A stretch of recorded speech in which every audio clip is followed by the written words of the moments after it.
All right. Hey, everybody. This is Dominic D'Angelo of OneTrueSportTV.com. I'm also of FourHorsemenNetwork.com. But I'm happy to have here first ever interview I get to do here with Aron Stevens. NWA Power airs every Tuesday on X, live on the X account, 6:05 p.m. Eastern Standard Time, a classic time for all us fans. Aron, thanks for joining me, man. No problem, Dominic. Thank you for having me. I'm very excited we actually get to finally do this. Yeah, absolutely. I guess I'll start it off with the NWA question. Talk about just you being there for so many years, and just the development, what you've seen change, what you like about what's going on with the current product, and everything like that. So yeah, it's very interesting to where I was pretty much out of wrestling, and I've told the story countless times before, but I was in Hawaii. I got a call, hey, you need to come back. No, I don't. Yes, you do. I get a plane ticket, and I've been there ever since, right?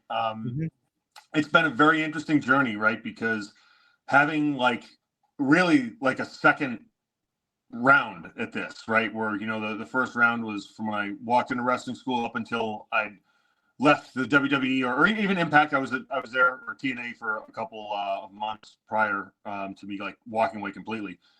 And then just kind of getting back into it now, and the weird transformation that I've been through, not only as a performer and then some, but with my new role, which was not something I ever saw myself doing, but I do find it rewarding, to where I'm able to kind of help and influence people, not only in terms of the business, but how they look at different life problems. So that's been an interesting journey, where I don't have any children, and I'm really not very good with them because I'm the guy I've always been, living somewhere where there's no kids just because of my life. And so when I go home, I have, my nephew was born. It was interesting. We didn't leave him alone with Uncle too much because Uncle didn't exactly know, a lot of things about children. But now that he's older, I can reason with him and things, so it's good. Yeah, that's a nice thing. I'm just an uncle, and it's kind of nice to be like, oh, hey, Piper, hey, Quinn, and then play with them a little bit, and they're like, okay, I'm done. Yeah. But you know what? It's funny, right? Because at times, okay, with the way the world is today, where you can't go to your parents for everything. There are some things that because they're your parents, right, you're going to kind of keep from them. Yeah. And I think that's true of all, or at least most people. And I kind of have a saying, the world needs uncles because, you know what I mean? We're the ones that can keep them safe, steer them in the right direction, but at the same time, if there's any real danger, can prevent it from happening. And I think that's a very important role. So yeah, so I don't know how we got on this subject, but I guess we're talking about everything now. So right. But yeah, it's been a very, very good, a good cathartic and healing time in my life that I'm still very, very grateful for. The boss, as I say, it's really, I will say, and this is past, like I said, any business dealing or anything, but it is the only company that I've ever been at that truly feels like a family, in the sense of we're interdependent on each other to a large degree, right? And of course, Billy being at the top, but it's we've all grown together, I feel, and we've all are kind of we're on this journey together, and some of us were there from the beginning, and then as I said, it's wrestling's like a pirate ship, and it's always been, right? If you look at any locker room. And I say, okay, look around, look at the cast of characters. We have little people, giants, medium size, every walk of life, right? And they're all just sitting here, and they have the same job description, right? When you file your taxes, okay, hey, pro wrestler. So it's this weird sort of beyond eclectic gathering of just these different personalities and such. So it's like a pirate ship. And as the NWA pirate ship has sailed, we've definitely gathered some interesting people, but it's part of the charm, right? When you see wrestling today, there's a lot of amazing things, right? Again, the WWE with what they are, they're the juggernaut now, where the ring looks like a spaceship. Yeah, and it's amazing. But then there's also, we try to tap into a vein that has not necessarily been tapped into, and that is the tomato soup and grilled cheese. Mm-hmm. aspect of, how you consume pro wrestling. We really, really like again, you can't deny how the business has stepped up today, athletically, just in every single way, right? From the way they shoot it with the cameras. So we're very much of the mindset. Yes, we have to adapt to that. We have to have, the best in reaction we can. It's got to be comparable to anyone in there. But how we are trying to tell our stories, it's going for that old school, like you care about the people, not the moves they're doing. Right. Where when you see these personalities, they are archetypal in the sense of they'll play certain notes with the crowd, as we say, right? Like how they'll make them feel a certain way. And it's just like, to me, it's everything between night and day. We've seen this approach with several of our talent that has, they've been in the NWA and had a large degree of success. And then sometimes you just change one thing and or two things, and it's like you have a whole new person, you have a whole new career. And right. To see what that does to other people, to where that's something that's, in terms of where I'm fitting in, like I say, like, I'm too young and handsome to be an agent. So like I will never be an agent. But Yeah. what I like to be is a secret agent, to where like I can go help people as needed. So I have this weird position of the company where no one knows exactly what I do. I mean, okay, I'm a manager there and stuff, but yeah, it's fun. But again, only in that environment could I exist like that. And it's that's kudos to the boss's leadership of recognizing, like, okay, Aron he's wired a certain way, but like this is what I can like best find for him to do, right? So it's cool that happened, and that's a lot of trust. There's one thing I can say, and I really can't speak this way about really any other boss that I've had to a degree. Like, I trust Billy. Mm-hmm. I really do trust Billy, and that makes all the difference, right? And when you're with the people you're supposed to be with, it makes it that much more fun. So I know that was a bit long-winded, but that's the truth. No, that's the cool thing about it. And like in today's wrestling world, you talk about it. It's like you see the production value of WWE and what they're doing, like AEW or certain things like that. How does a wrestling promotion stand out in a certain way? And like you guys found that niche pretty early on at the dawn of NWA, like, or the resurgence of it, I guess you would say, with like the studio and the intimacy of it, and then the promo game kind of coming into play and everything like that. And so there's been a lot of intrigue when it comes to that. Hey, this is the old school kind of stuff that a lot of ardent fans can really sink their teeth into, which is And again, it's like with the technology, okay, the cameras we shoot it on now, like we have the LED lights, like we got to make our production tight, and we're very big on that. We're the company that when people go there, if they never have seen an NWA show before, they leave going, wow, because, we have the ability to take a person, I say wrestler for lack of a better word, but, and then we can create this whole personality to where when they come to the ring, between their wardrobe, their music, how they stand, and the whole MO of it's something that resonates with everybody. And that's what truly is missing in wrestling, I think. So, and in our way, we're just trying to kind of, like I said, tap into that vein, fill that void, because that void, it touches something bigger than just your internet fan, right? Where, look, the wrestling needs to be tight and believable. Like, we have to have it. I mean, it's hard hitting. And in NWA, you know what? Like, we're a little bigger per capita, shall we say, than a lot of locker rooms today. Not that means anything other than just that statement, but we do. I mean, it's hard hitting. It's smash mouth. Again, when people, can you hear me? Yep, I can hear you. You're good now. That was actually one of the three people that I take responsibility for calling me in terms of the talent I'm helping. So I'm just going to, you know what, we'll put them off. That's okay. That's okay. Probably a stupid question. I'm kidding. But no, it's like, again, having the desire to really create a product that is for everyone. Internet, non-internet fan. And if you don't like us, that's fine. But when you go there, like when we were in Philadelphia in August at the 2300 arena, the former ECW arena, there was an issue with the ring, that there was a lot of variables that happened. But what also happened was people were leaving with smiles on their faces going, wow, I've never seen a show like this. This was great.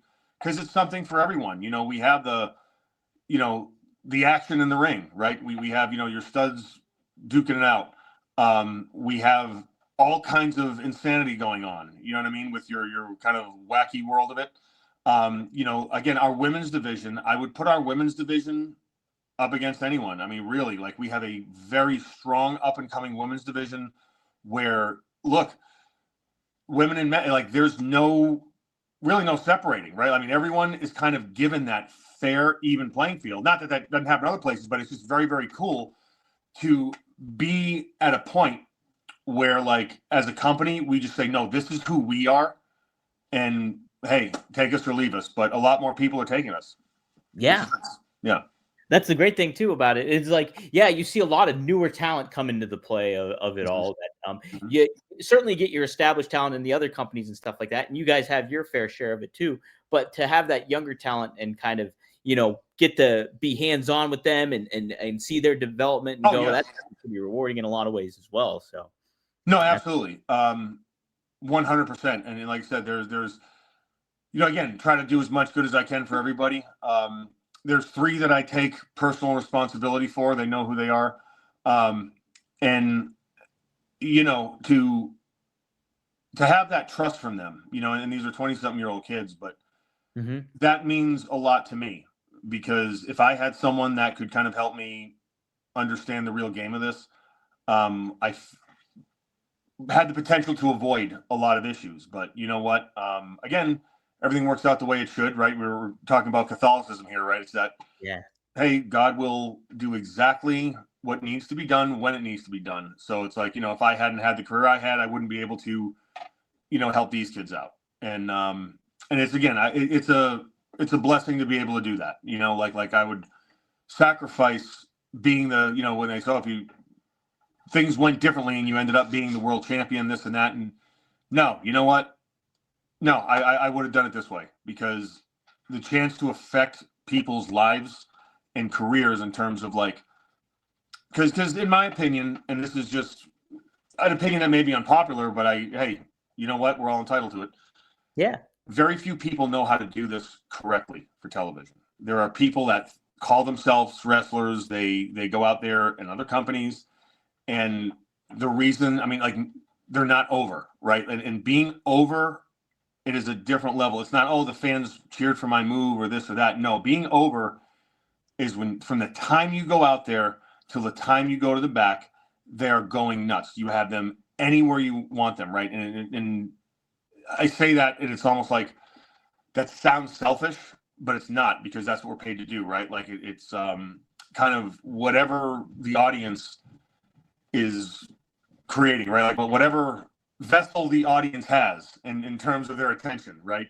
We need to fill that as much as we can with as high quality of a product as we can. And I always say, like, whether I'm in the ring physically or I'm managing, I have this period after that I am exhausted. Like, I'm on this super, like, high where I'm, oh my God, that was great, because you can't replicate that. But then afterwards, no, like, there is truly an emotional or energetic exhaustion, because, again, giving that crowd everything you have, that's the only way to ensure, you'll be able to work the next day. And that was instilled in me at a very young age. And so, like, I do that with my kids now, and it's working. And that's very, very cool to see it working. I'm like, oh, wow. Like, I didn't know I was that good at this, but but again, it's like their victories, in a way, they're my victories, right? And you have to let people make their own mistakes. You have to let people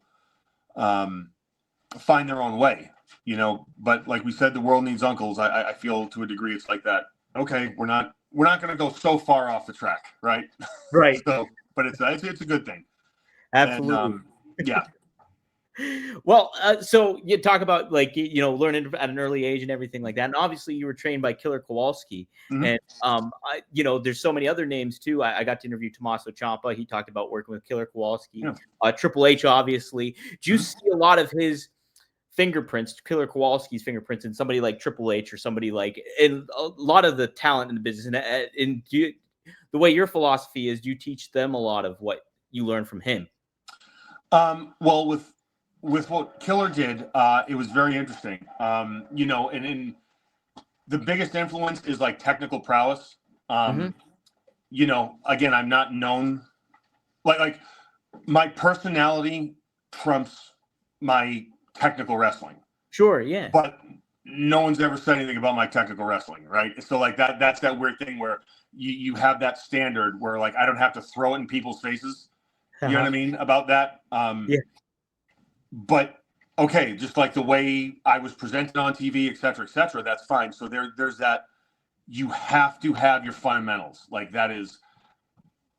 Like I do seminars for NWA. Like I don't really like to teach, but part of the thing with NWA is we have the territory system. Yeah. And I was in KFW last weekend. Exodus. I've worked with them. WLW with Harley Race, Trevor Murdoch. Like they're awesome. And of course the Kazanas, Tennessee. But like there's people that will bring me in, and I'm known as kind of the promo personality guy.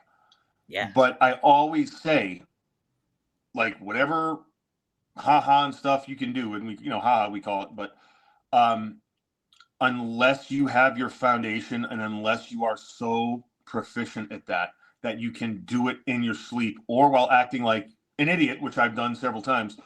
But I mean, where you have to be in complete control of what is going on there in terms of protecting yourself and your opponent. Not in that order. It's always protect your opponent yourself, and that's kind of that's a given. At least it was. And then hit your times. You know what I mean? Like you have to have this calm, and that only comes through proper training and focusing on the right things. Like timing is a huge thing, and there's very few new people who truly get what timing is. Mhm. So that's what we're trying to teach. And the thing is, it's starting to show, and it's a good thing. It's definitely Yeah, a good thing. absolutely, absolutely. Yeah, I think it's neat too, the aspect, like when you were in WWE, there was so much like of a captivating character you created and everything like that, and like really leaned into, had fun with, and certain things like that. And I thought there was like so much more meat on the bone when it came to that. When you got to the NWA and started doing your own kind of thing, when it came to some of the personality that you were bringing out in a different realm of it, in comparison to a Damian Sandow, Mm-hmm. what was that? Were you kind of executing some of the stuff that you hoped to get done in WWE that you didn't necessarily get to achieve, or No, did you? if anything, I always thought. I mean, there was a big upside to the babyface Damian Sandow if done correctly. Yeah, yeah.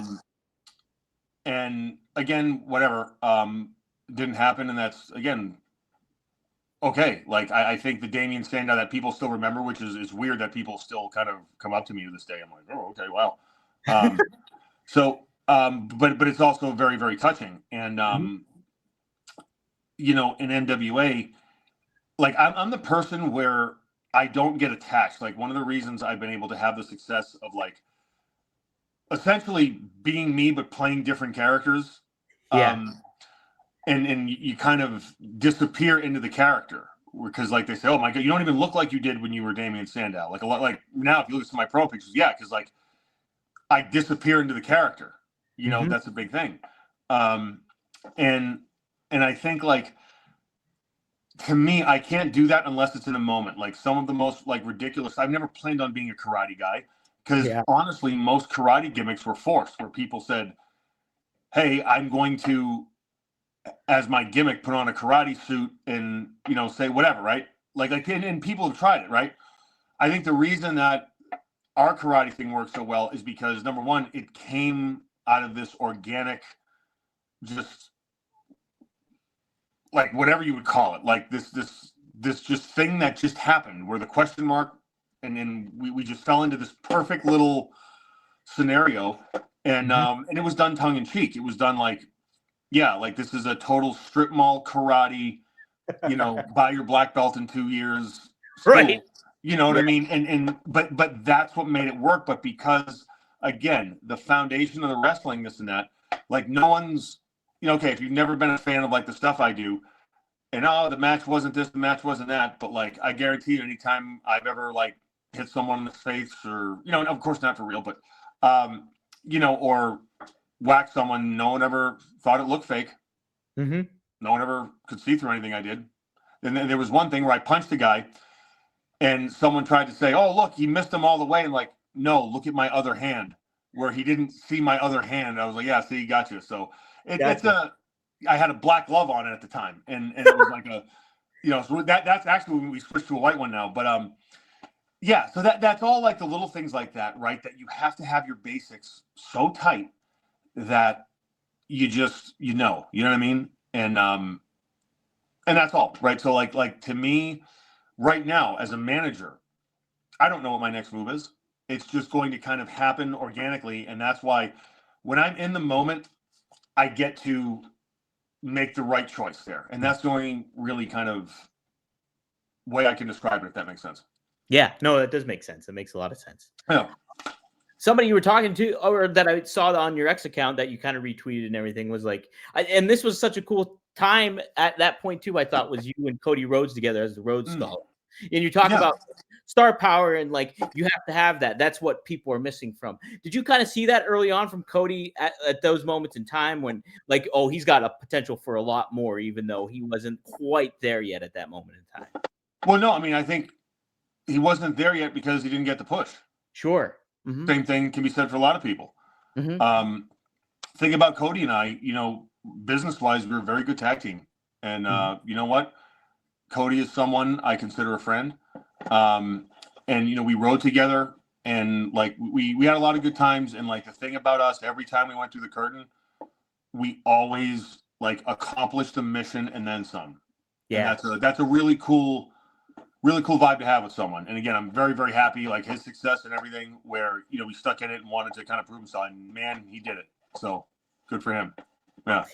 Absolutely, absolutely. And it's cool too. It's like you see all the stuff he does for the fans and everything like that, and making no, he knows how to be a babyface. Yeah. You're not going to meet someone that cares more about the job than Cody. Truly. Yeah. Mm-hmm. Yeah. It's neat to see that legacy stuff with everything and Dusty, and it's cool to see that get carried on. Yeah. As well. Yeah. So also what I wanted to talk about before we get to the Catholic stuff, I wanted to ask too, the acting stuff. Did you always have, was that something before wrestling that you were into, or did you? Okay, so once you left WWE, you kind of got more into that. Is that? Yeah, it just kind of happened and whatever, and there's just it's one of those things that kind of presented itself. Fine, let's try it, and that's it. So yeah, it's more fun, now, and it's it's a good time, and like there's some stuff I turn down because I'm not really wanting to, well, like it's not how I make my living, really. Sure. So most people are really excited to like, oh, I'll do anything, and that's not where I am now. You know what I mean? So I just kind of like play in that world as much as it is agreeable for both of us, if that makes sense. Yeah, it's good to have in the holster, but you're not like beholden to it, Yeah. That's the nice aspect of it too. Is there certain actors or directors or film or movies that you're really into that have influenced your acting?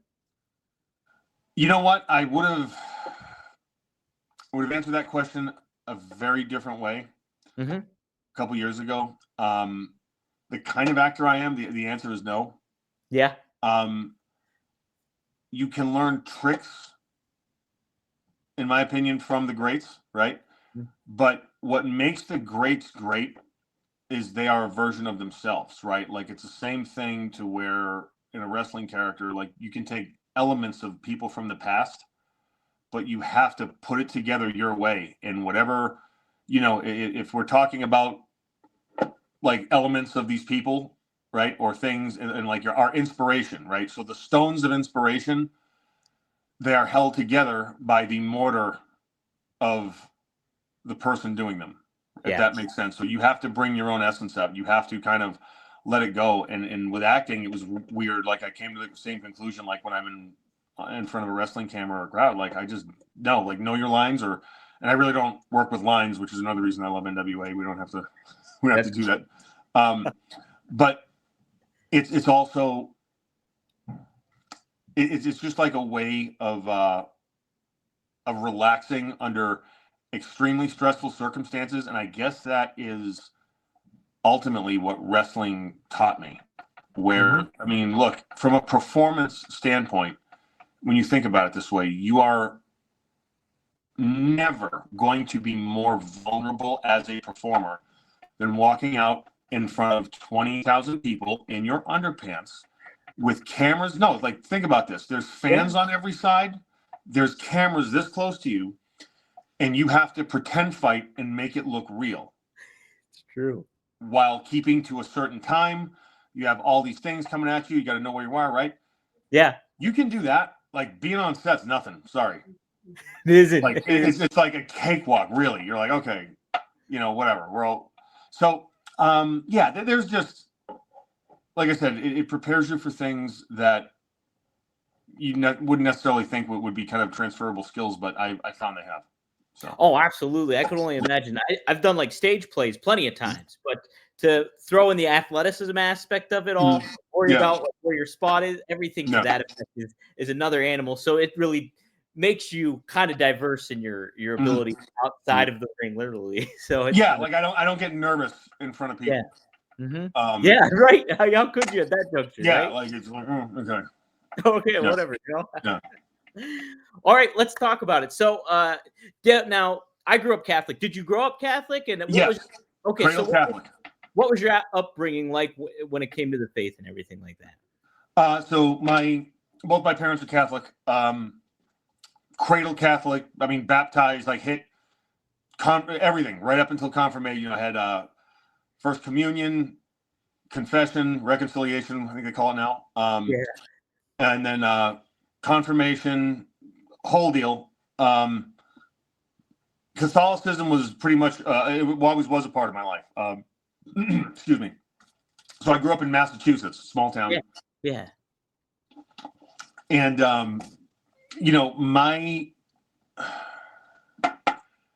my faith was far more shaped by my mother's side of the family. My mother has a very strong faith and always had, and I think it's deepened as she's kind of continuing her journey through life. My grandfather in particular, his faith was truly lived out. I remember my great-grandfather who he had rosaries and like statues of Jesus and everything. And I always kind of associated him with church because of all the religious artifacts and stuff. But my grandfather, he just had this way of living out his faith. And, before he passed, he had a little bit of time where he knew what was going on and the man wasn't afraid. And when you look at it from that perspective to where like, I've never seen anybody faced with the ultimate unknown, right? Like that's it, right? That's the big WrestleMania. right. And he wasn't shook. And, that always stuck with me. As life went on, I never completely lost my faith. Now, have I wrestled with God, metaphorically speaking? Of course, yes. Have I questioned my faith? Yes. Have I been angry with God? Yes. Have I neglected God and fallen short of who I should be in terms of my relationship with God? Yes. Have I looked into other systems of spirituality to test them more or less, right, against Catholicism? Yes. Have I gone through the dark night of the soul? Yeah. A couple times you could argue, but once definitely, right? But I essentially, right, in my life has not been stagnant, right?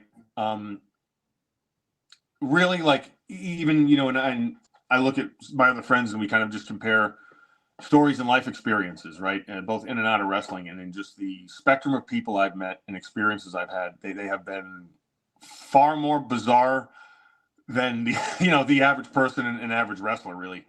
But here's the thing, like the beauty in that was with constant change, like the one thing that I've always had was that like sense of something greater, right? Was God, right? And as you get older, you come to this inevitable conclusion, or at least I did, right? I mean, I obviously can't speak for everybody, but I came to this inevitable conclusion that, like, okay, like, you know, whatever is happening to me, whatever is going through that, at some point there's a reason to it. And at some point, you know, and this is where I'm a big fan of the Chaplet of Divine Mercy, but just trust comes in.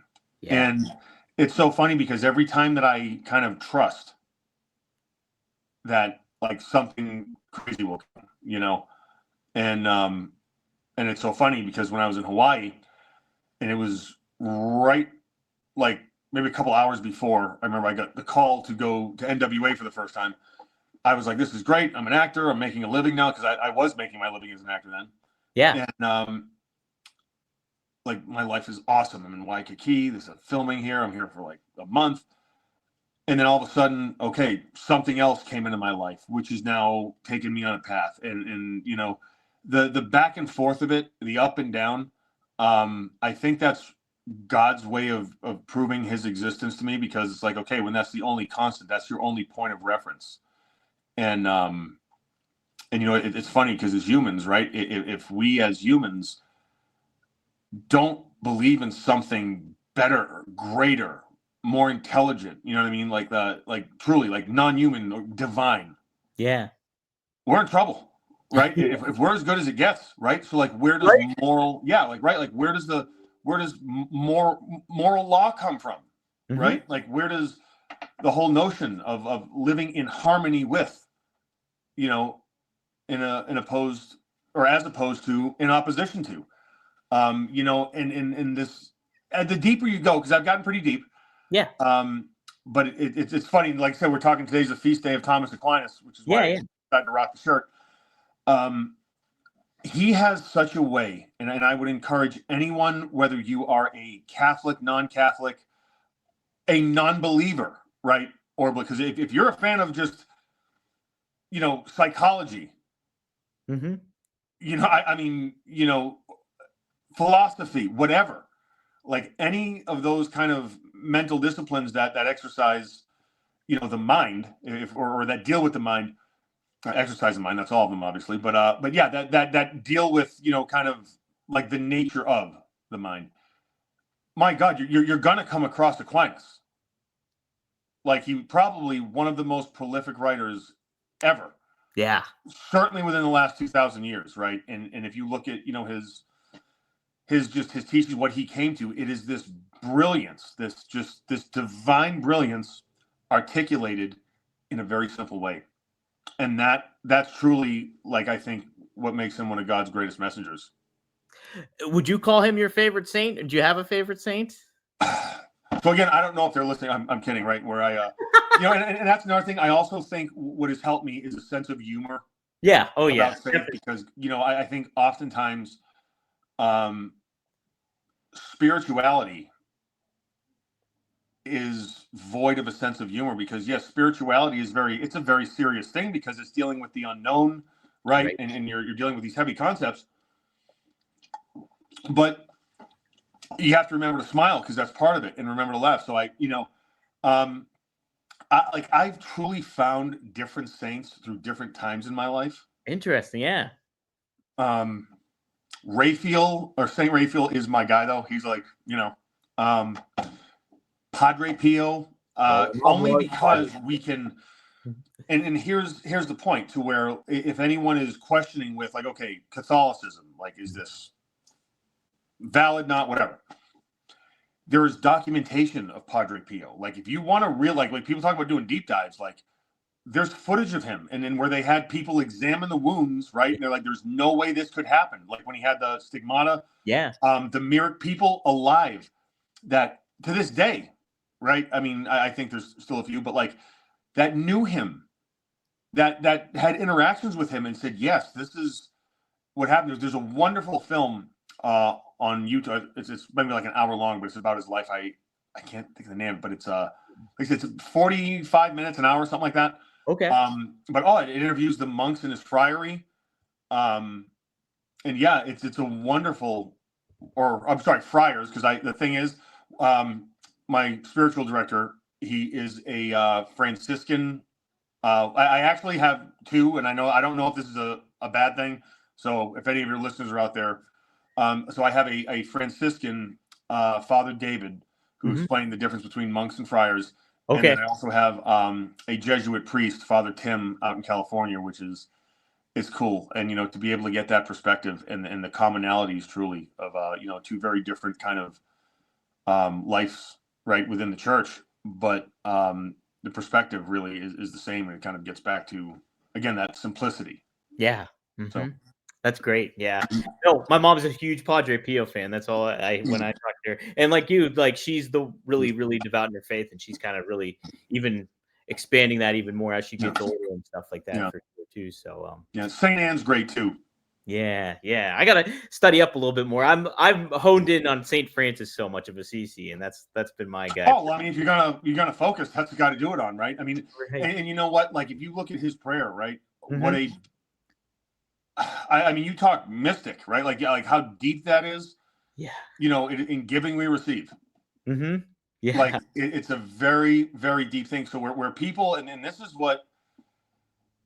See, it's interesting about Catholicism, where we get the reputation of being this very kind of rigid and hierarchical, body.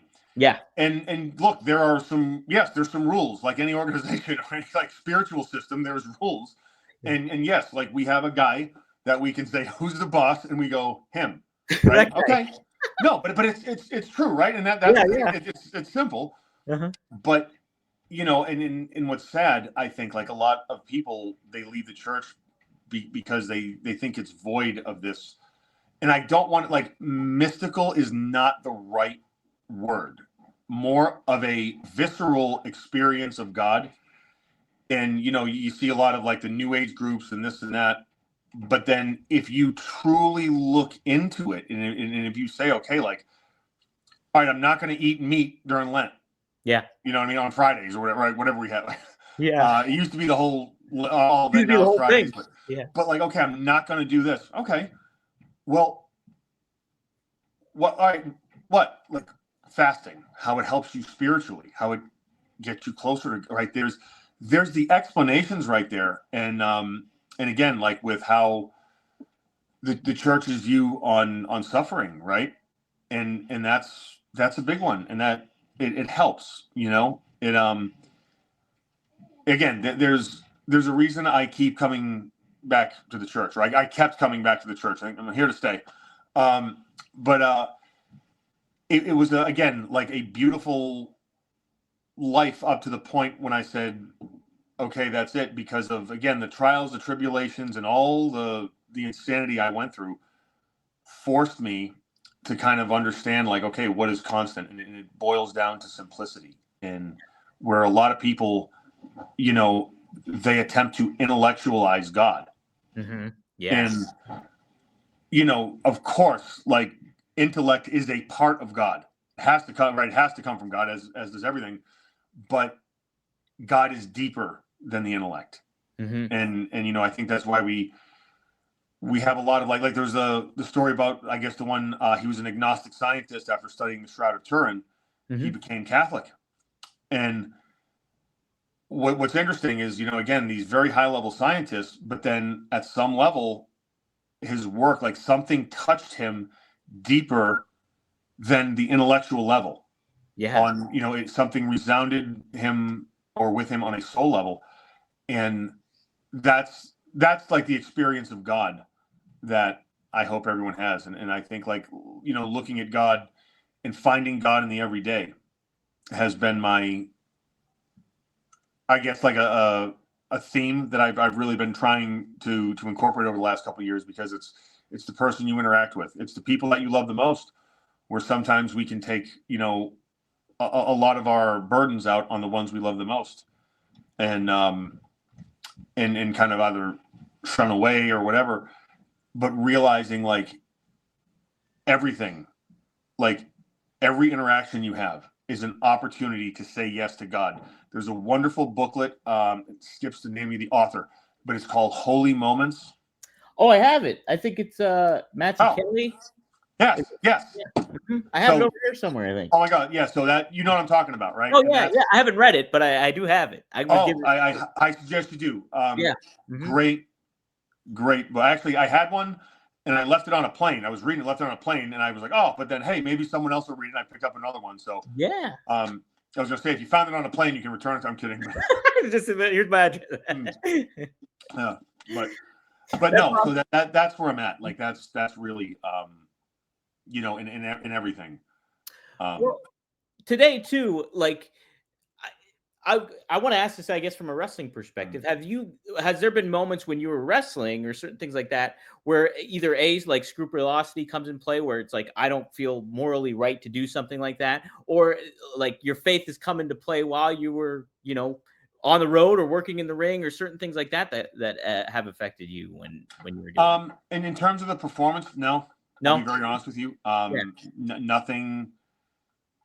No, I mean, I've never done anything kind of like overtly religious or anything like that I thought would be harmful. I mean, I've done some pretty insane stuff on TV, but it's not anything that's would kind of go against. And I tell all the talent that, you know, if I ever suggest anything that's against your personal and moral code, let me know, and we just won't do it. You know, it's fine.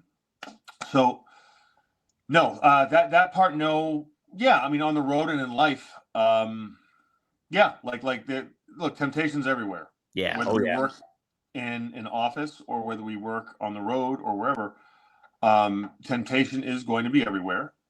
And, you know, that's something that we all are going to be challenged with in one way or another, whether it's what we put on our bodies or who we spend the night with or anything, right? Or just the decision to, and to me, it's this minute, like the minute details, the decision to not get the door for someone. Yeah. You know, and or not smile at someone, even if you're having a bad day, and you make conversation with the person in the checkout line and then try to, you know, make their day just a little better. And that's what I think true spirituality is. It's outside your comfort zone, and it's taking that action to where when you're feeling one way, understanding that, you know, through our actions, we can, you know, I think show God in the world in a small way. Yeah, that's great. So, is there anybody in wrestling that you really connected with over your faith in certain ways? Specifically with faith, no. No. No. Yeah, like about faith, no, I can't really say.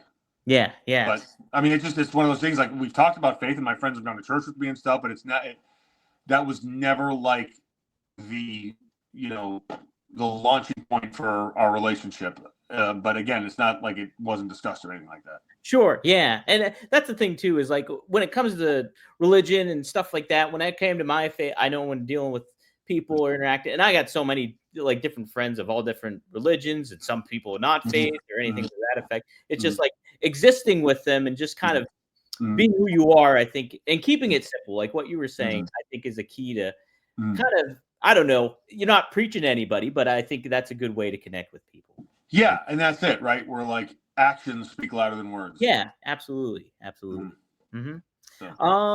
Okay, I guess I'll close it out with this. What was your confirmation name?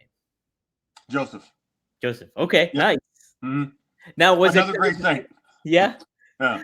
Okay, because I just named mine because I with my uncle Nick, and I was like, I'll take Nicholas, and I didn't even dawn on me. I was like, wait, I just picked Santa Claus for my Santa Claus. That's right. Hey, that's a good one. Yeah. Right. Christmas every day. Right. Christmas every day. Yeah. Yeah. That's funny, man. That's great. Let me see if there's anything else I wanted to ask you about it. No, that's pretty much it. I thought it was just really cool. I think what made note of me is I think I saw a picture of you with ash on your head, and I was like, whoa, wait a second. Yeah. Absolutely. And so very cool, man. Yeah. So this is kind of neat to connect with you about that and chat something a little off the beaten path when it comes to pro wrestling. Yes. No, absolutely. Yeah. Absolutely. It was a lot of fun. Thanks, man. Is there anything you want to plug else going on? I know you have. I mean, again, NWA, just Make sure you follow NWA on Instagram. A lot of big things coming down the pipe for that, and we are coming to a town near you, so watch out.